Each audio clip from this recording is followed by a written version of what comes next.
May nagsuntukan sa isang presinto sa Cotabato City. Nagkainitan umano sa pila ang apat kaya inaresto. Nakatutok live si Efren Mamak ng GMA Regional TV. One Mindanao. Efren. Yes, Emil, nagkairingan ang nasabing mga lalaki dahil sa aligasyong dayaan.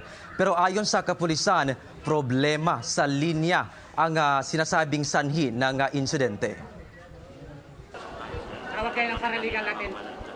Pinadapa at itinali ng mga pulis ang mga kamay ng apat na lalaki matapos umunog magsuntukan sa isang presinto sa Cotabato City Central Pilot School pasado alas 10:30 kaninang umaga.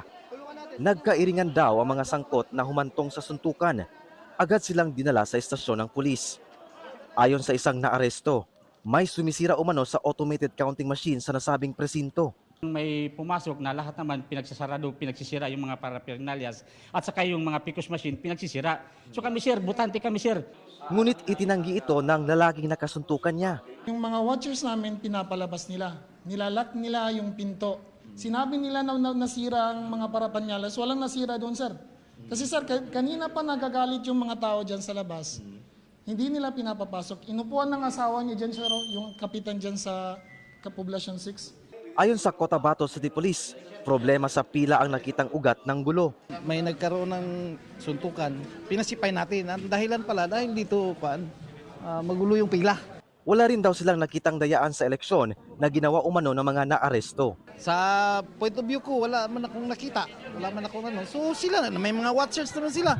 Magreklamo yung mga watchers nila.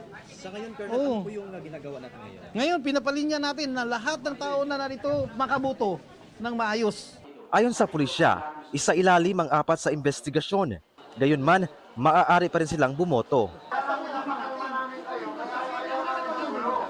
Mag-aalauna ng hapon kanina, nagkaroon ng komosyon matapos magsigawan ang ilang botante dahil umano sa problema sa pila.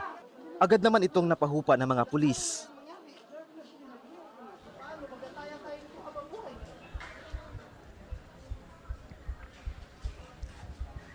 Yes, Emil, sa ngayon nagkaroon na daw ng settlement ang apat na individual na naging sangkot sa insidente.